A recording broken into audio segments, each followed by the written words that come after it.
Mimi, what advice would you give your 50-year-old self right now? Spend a lot of time with my family and take time, don't rush. Like he is always rushed, he's always never has time for anything. He's always in a rush. He is always in a rush. He should take more time to relax. What should he do to relax? And it doesn't matter. Ride his bike, not work all the time. Relax and enjoy what he's accomplished in his life. His children, because they all grow up, and they're going to have families of their own, and then he won't see much of them anymore, like me. You see us. I see you, yeah, but I'd like to see us more, even your dad. What would you say, for my dad, what was your favorite thing about him when he was a kid, when he was growing up? When he was growing up, there's so many things that were my favorite. He couldn't do no wrong to me anyway. As far as I was concerned, your dad couldn't do no wrong. Number one son. No, he's my number one son, and he always will be. But when you think about him as a kid, what captures it for you? Like, what comes to mind as far as his personality, or what your favorite things were about him?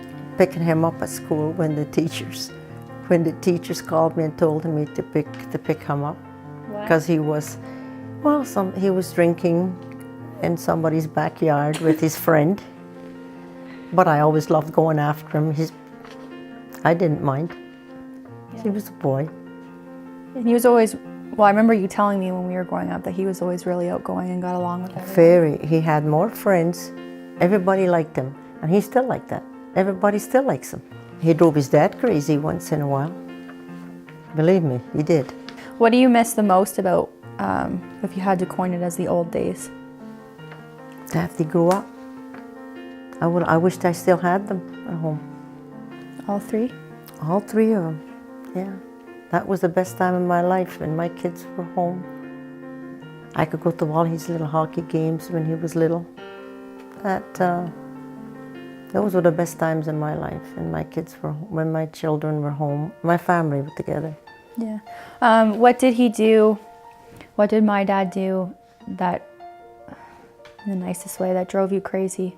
Drove me crazy? He never did drive me crazy. I'd be lying if I told you he drove me crazy. What did he do to be bad? Bad? Example, what he used to do to prank Aunt Debbie and Aunt Linda. The only worst thing he ever done to me was he burned my hardwood floor. How? Put the iron on it.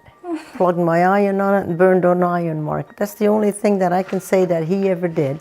Okay. Oh, I'm going to get this out of you. What did he do to be a pest? Cut my chair in two. That bothered you less than him putting an iron mark on the floor? Those were just pranks that he did, little things. He was little and he didn't know any better. What about the story with the dirt bike? Oh, the dirt bike. Oh, wow. Driving a dirt bike, that drove me crazy sometimes. When he was on the farm with me, he always had to wear a helmet. And at his lunch break, he would go to the back field with his bike. But what he didn't know was I went upstairs at the house and I saw him at the back of the field with his bike up in the air, his front wheel up in the air, no helmet. But by the time he came back to the house, very quiet, putt-putt with his bike, and he had his helmet on then. And he knew he had to wear it, but he didn't. And he still doesn't do that if he doesn't have to. So what happened when he came in the house? I made him park his bike in the barn, and he couldn't drive it for a while. That was maybe a day, and after a day I felt sorry for him and I let him have it again. Yeah, that sounds like him. Yeah. What makes you the most proud of him from when he was young all the way up through to getting married, having kids, what he's doing now? What makes you the most proud of him? That he's a hard worker. He's a good husband and a good father. Excellent husband, excellent father. Maybe your mom gets put out with him once in a while, but to me, in my book, he's an excellent husband and father. And he's smart. He remembers everything from years back. If you could be anywhere in the world right now, where would it be?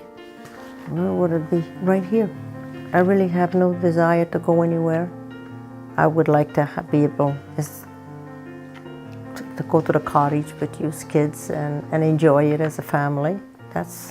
what I enjoy doing. Anywhere your family is. Yes, wherever my family is, I'm happy. So now you have, how many grandchildren do you have? I got 8 grandchildren and 4 great-grandchildren. And how many great-grandchildren do you want? A dozen. A dozen? A dozen. Well, by the time you kids all start, 2 each. We each get 2? Each have 2. And that's not a lot, only 2. Okay, and Ashley's going to have another one yet. And then there's Adam. Yeah. I'll have more than 3, more than a dozen. You'll have more than a dozen for sure. Mimi, if you could have a superpower, any superpower in the world, what would it be? That I could swim. That would be considered a superpower?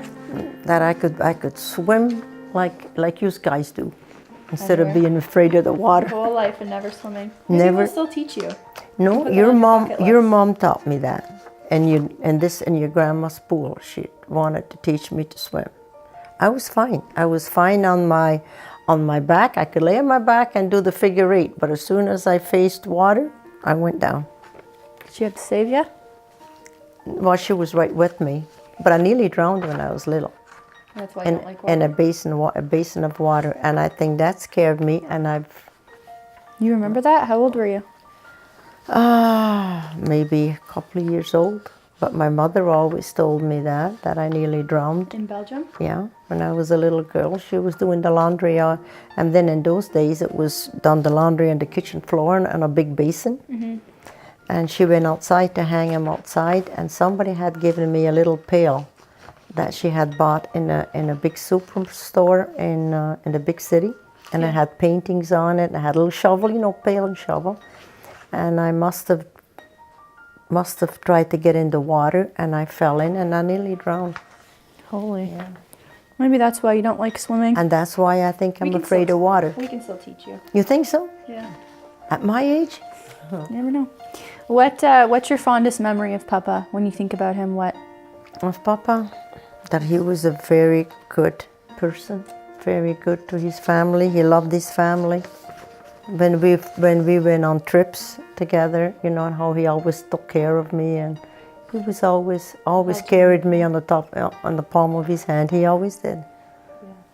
What character trait do you see in my dad the most that you think he got from Papa?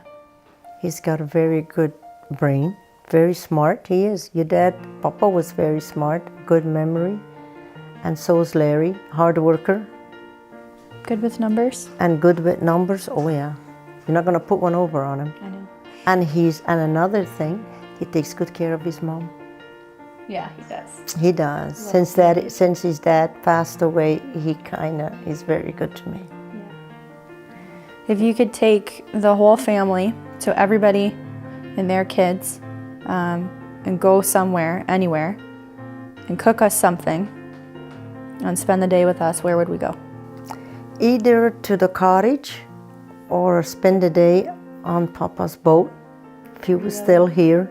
If he was still here, I would enjoy that. What would you make us? Well, for the boys, I'd make them a dozen hamburgers because that's all they wanted to eat when they were on the boat. And for everybody else, I'd make sweet and sour spare ribs. And that's one of your dad's favorites too. And that's your best dish. And your dad loves it. What do you hope to see in your future? I hope to see all my grandchildren get married and have their children, have their family. I hope I live long enough to see all that. And that all my great-grandchildren are going to be healthy, that they all have good genes and that they're all healthy. When you do see Papa again, what's the first thing you're going to tell him? First thing I'm going to tell him, why didn't you stay with me? Why did you have to leave me? And what are the best things that he'll have missed out on? That he missed out on? The best things he missed is watching his grandkids get married, his great-grandchildren born. He never seen none of that. He never seen Jason. Okay. He passed away before his oldest grandson was born, got married. He's never seen any of the other kids get married. Well, he has. I hope so. I hope there is a hereafter that he sees everybody. And he's never seen what I've seen. He's never really been together at the cottage with his kids. And every time I go there, I think of how he would have enjoyed more time there with you. I got so many beautiful memories, you know, when we went to the cottage together. He was always a clown when he got on that great big rubber fish. Remember that? And when I go to my grandchildren's wedding, I think, oh God, I wish Willie was here. I wish he could see this. He'd be so happy. He would be so happy to see his kids, his grandkids. And he loved every one of them. He loved every one of them. There wasn't one he didn't like or said something about. Didn't matter. He wouldn't have told us anyway. He would have. He would have said, that's not right. He would have, yeah. Oh, there's so much in those 7 years that he's gone. So much has happened that he's missed out on. But that was God's will. I wasn't done with him, but... You'll see him again. Well, let's hope there's a time. I hope there's going to be a time that I'll see him again. He probably won't recognize me. By then I'll be such an old lady, he won't know what I look like. Yeah, he will. He's still going to look like 72, and who knows, I might look like 90 by then. He won't recognize me. He's gonna wonder who I am. He might think I'm his mother by then. His wife. You know, those things get me lots of times at home. And when you get married, you don't think that's going to happen. You think you're going to be together forever. You know, you're not. Nothing is like that's going to happen. But then the big man puts a stick in the wheel, and the wheel stops. Mm-hmm. But I have lots of nice memories from the kids. Your dad was a monkey, but I loved him. I always loved your dad. Oh, since the day I saw him, I was so happy when the doctor said, you got your wish, you got your boy. Papa was happy too. And Papa cried. Papa, he was in school in Toronto at the time when I got the nurse to call him and tell him, because he wanted a boy so bad. And he got him. And that's why, yeah, I don't know, he could see no wrong in him.